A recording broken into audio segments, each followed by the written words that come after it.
Hi, everyone. This is Lou, and Dan is on the phone with us again today. Hi, everybody. Hi. Yeah, they're picking you up. So, what do you think we ought to name this one? The Narrow Gate? I think that's apropos to what we're going to be talking about, yeah. It looks like you're in some kind of a giant gate of some kind of wood. What is that thing? It looks like a big tree. Wow, yeah. Wouldn't be a sequoia tree, would it? Probably is. Yeah, and it looks like the TARDIS or something there that you're sitting in, and it looks like it's sort of steamy, too. Is it? Do you get hot when you drive through time? Well, sometimes, yeah. Kind of neat, really. Yeah. Well, I'm going to show them this article here. This is we wanted to name this delicately because this is not right off the cuff a very good title, but it seems like this is the phrase somebody sent us and it was a pastor. He said, Christians are in trouble. Pastors are learning about their own traditions, and they're not finding them written in the scriptures. And this article is a little 4-page article. It's on one piece of paper, but you can print these out, and you can get a bunch of these made up if you want. And, of course, last time we were talking about how to graft in. Remember that?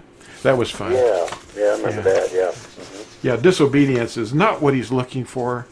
When you go to the throne of GRACE, what is that?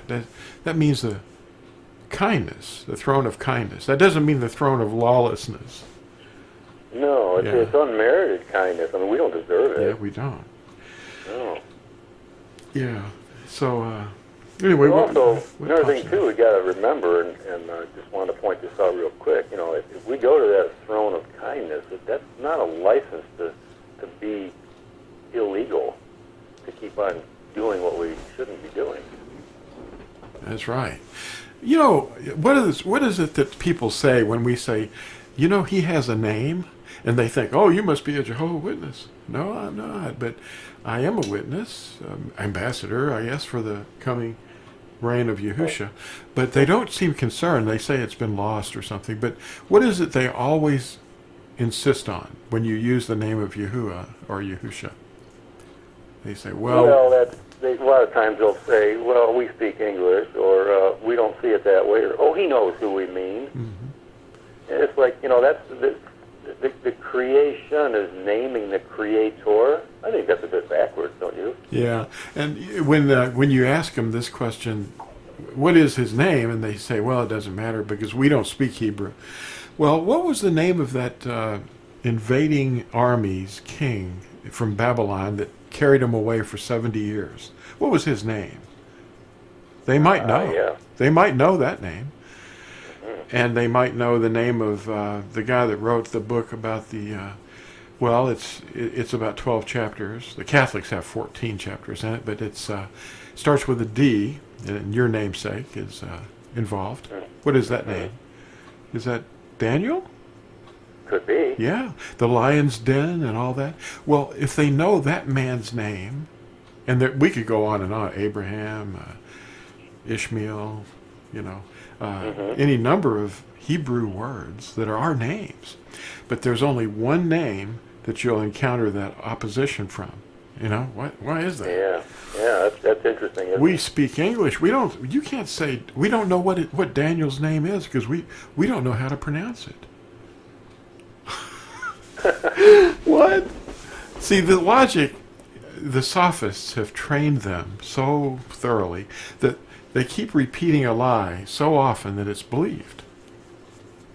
Well, the thing is too, you know, if we speak English, why is it that we use Latin letters to write our English language? Yeah, why we use Arabic numerals for our numbers. Oh, yeah. What's that all about? That's Arabic. That's not English. Yeah. Well, it's a language of confusion, basically. Yeah. But it seems like it's a built-in answer. It's not really trained. They just simply have to find an excuse, and they go, oh, I don't speak that language. That's because English is babbling.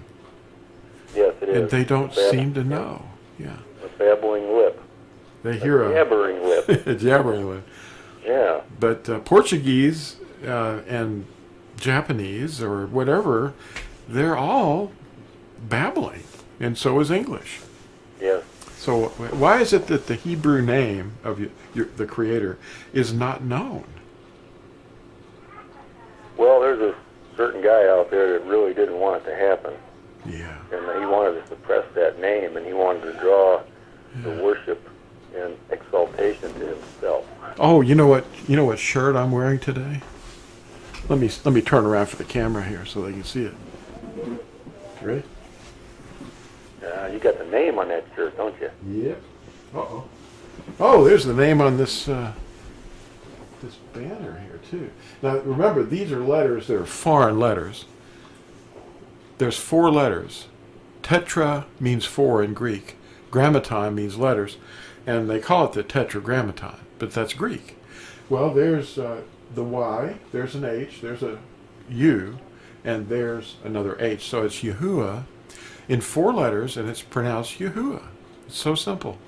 See, the first 3, it reads from right to left, is Yod, He, Ua. So it's Yahu, and it's in the first 3 letters of the Messiah's name, Mashiach, Yahusha. It is right. that name with a suffix on it, Sha, for deliverance. Yes, Hebrew has prefixes and suffixes and roots. Yeah. So what about this article we were discussing? What do these pastors learn? It's interesting that a resigned pastor here, he's saying that they're learning about their traditions, and he senses that there's something wrong, it seems. And he says that we want to come into more understanding about certain doctrines and desire to be baptized in the name of our Savior Yahushua, to the esteem of Yahuwah. Mm-hmm. And he writes here, myself in Christianity was a preacher with general license. My wife and I resigned from this religion on 12/11/18. On 14 December, we came shockingly into the understanding that Christianity is false and Christians are in trouble. And I thought that was pretty interesting for a resigned pastor to actually come to that realization. And I'm sure, he was asked to, not talk to his followers after that, because we're invited not to attend the assembly if we don't go along with what's being preached from the pulpit. I mean, I found that out. You found that out, in the past. Yes. If you don't toe the line, why they don't want you around anymore. Yeah. What do they call that? You rock the boat, or you ruffle some feathers. Yeah. Or, too much truth. Yeah. Yeah, too much truth. Yeah. Well, I was reading Galatians 1 this morning, in chapter 1.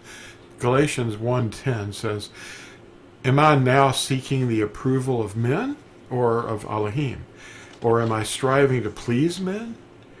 If I were still trying to please men, I would not be a servant of Mashiach." What's that? That's say? right. Does that make any sense to somebody that hates his laws? And then you've got this. Amos 6, verses 12 and 13 says, "For you have turned lawfulness into poison, and the fruit of obedience into wormwood.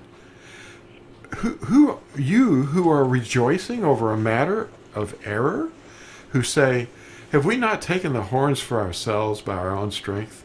Now, what does that sound like? Does that sound like somebody that's humble and obedient, or does it sound like somebody that's just making stuff up and making everybody toe the line? Well, exactly. That's what it sounds like. Get with the program here, son. Yeah, or don't come back. Right. Because you can't have people like you around here because you're obeying a commandment and teaching them. Well, look at Psalm 50. Psalm 50, starting at verse 15, says, "And call upon me in the yom of distress." He's talking to the people who are calling upon him in the day of distress, the day of their distress, or the day of distress, which is everybody's distress. Mm-hmm. "Let me rescue you, and you esteem me." Now, listen to this. "But to the disobedient, Elohim said, what right have you to recite my laws or take my covenant in your mouth while you hated instruction and cast my words behind you? That doesn't sound like... they've made him out to be some different entity than Yahusha. It's like he's an enemy or angry or mean or... Yeah, it's just, he's not. He's the same yesterday and today and forever. He is the only one. And all we have to do is obey. And they're out there buying all this.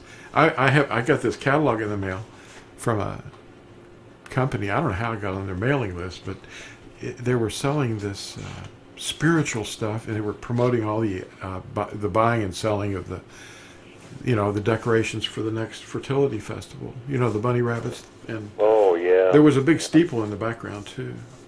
Yeah. Oh my. People only realize what they're getting into. Yeah. But they don't know because they're being taught by teachers that are teaching lies that they've been taught and handed down generation to generation. And of course, when you go to the seminaries, you're taught certain things. And, not to point fingers at anyone, but there's a certain group that has infiltrated all of the seminaries, all of the organized congregations out there. It doesn't matter what name you call yourself. They've all been infiltrated. And they all have a certain set of doctrines that are being promoted and taught across the board. And if you don't fall into line with these doctrines, then you're marked. Mm-hmm. And your time, is going to be short in these denominations. They don't want you around because, like you said before, that truth is, that's not what they want to hear. It's like they would disinvite you. Disinvited, there you go. Yeah. Habakkuk, they call him Habakkuk. He has a little thing there in, Yahuwah's saying through him, chapter 1, I think it's around the 4th verse, he says, "Therefore the Torah ceases, and lawfulness never goes forth." Lawfulness never goes forth. For the wrong him in the righteous, so that lawfulness comes out twisted. And what exactly are we witnessing today? Exactly, yeah. Yeah. The seminaries are doing far more than allowing things. They're actually doing things that would cause people to be burned up in Sodom, or, and they're turning them into pastors teaching, and I don't know what they're doing. It's like it's getting worse, and the divide of the people who are righteous and the people who are unrighteous are getting more and more distance between them. Yeah, the chasm is growing. Yeah. It's getting greater. Yeah. And with what's going on nowadays with this, they call it this ecumenical movement. It's interesting because it's all the Christian organizations that are trying to unite, and they're like putting aside their differences, and they're coming together under basically a general belief system. And you have to believe in this thing called a Trinity to be involved or be a part of the World Council of Circuses. This is what I understand from what I've read. And if you believe that, then it doesn't matter what else you believe. They don't really care. Just so you believe in this Trinity thing. And it's like, where is this coming from? And it's like, how can you get to these people and explain to them that, this is not something you want to be part of? That's part of that broad road. Yeah. It's not part of that narrow way. Yeah, that narrow gate. Yeah.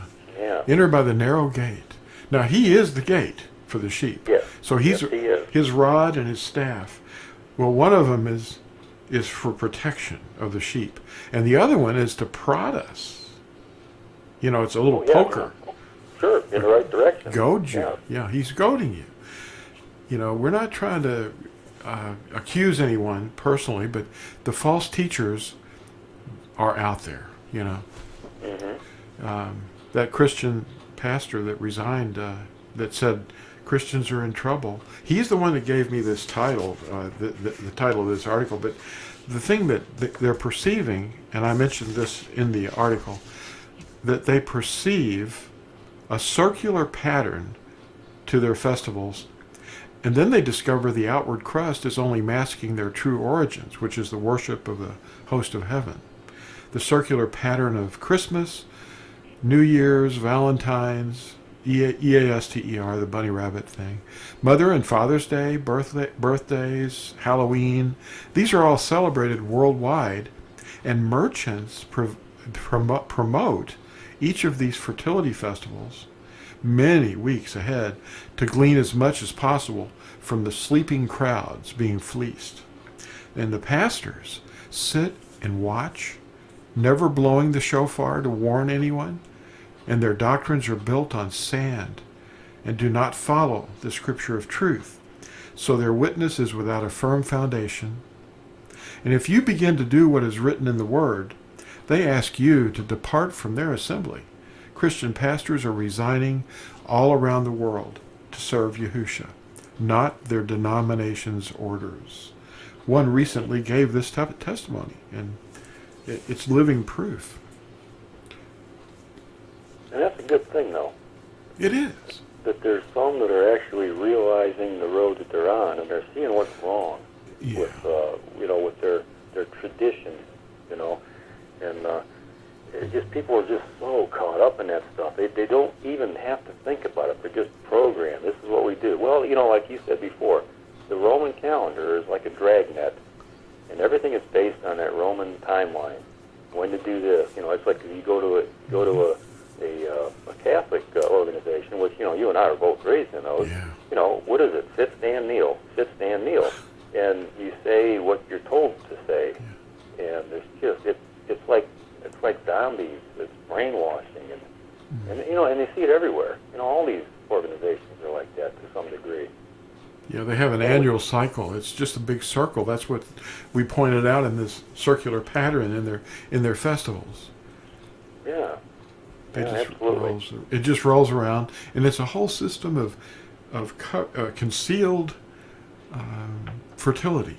Everything, even the symbols, what they really represent, is absolutely, we, like Paul said, it's shameful to even discuss what these things really mean. Yeah. Well, you got me pictured in my TARDIS there inside that big tree. Uh-huh. I just got to say this is a kind of comical. As I ride around in my TARDIS and I stop here and there, I always end up experiencing some sort of tradition, no matter where I go, whatever time it is. It never stops. It's on the marquees of the circuses. Yeah. And even these people that claim to keep the Sabbath day, what are they doing on the Sabbath day? Are they keeping it? Are they guarding it? Are they staying in their place, in their dwelling on the Sabbath? No. They're out running around driving 50 miles one way to a meeting house. And what do some of these meeting houses have on top of them? People and bells. And, what's wrong with that? He said that there was pillars on every corner. What was that prophet? I should be able to find that and put it up on the video. But he said, you build pillars on every corner. Well, It's still going on. It was going on, thousands of years ago, and now it's still going on. Well, they build them faster now. They have precast concrete. They have whole companies and factories that make them. Yeah. They manufacture them. Yeah. They put up a pole barn and they whip a steeple on top of it. Call it a circuit. Mm-hmm. It's sad. It's like when you look at things the way Yahuwah looks at things, you just gotta shake your head and sigh, because it's so far off of the right way.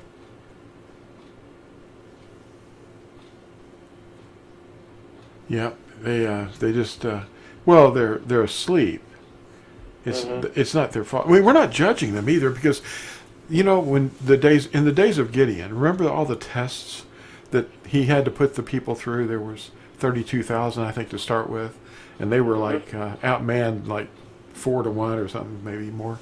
Anyway, it was like unbelievable, and I think there was a point where he had honed them all down, and by the time he wound up, he said, how should I do that? How can I do this? Because I am with you. And who's the one that's counting the numbers? We're very small. Our numbers are very small. And the thing that we have to remember from the teaching that we get from Gideon is that we don't have to worry.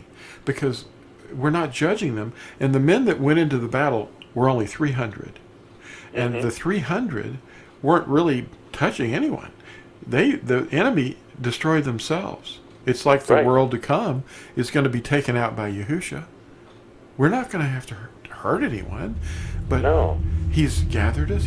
The test eliminated some of them because they weren't drinking. They weren't drinking in the right way. They had their heads down. They were might as well have been asleep, and they weren't watching. They weren't watching.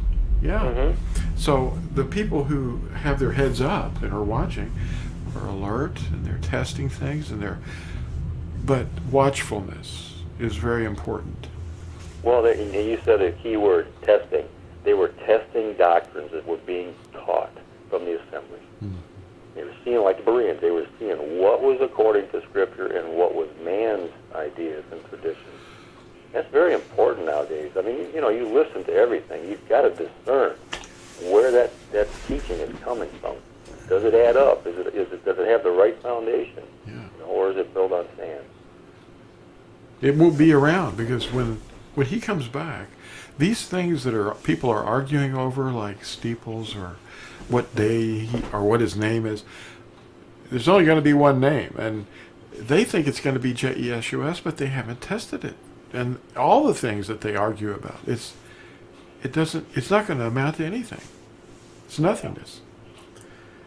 I know we're getting close to the end here on our time frame, but I just want to bring up one little point. It's about the name. Yahusha said that if I come in my Father's name and you deny me, basically, I'm paraphrasing. But he says if another one comes in his own name, you accept him. Now, think about this. How many people over the past have come in the name of JESUS and have been accepted by some group of people here or there? How many? And how many have come in the name of Yahusha?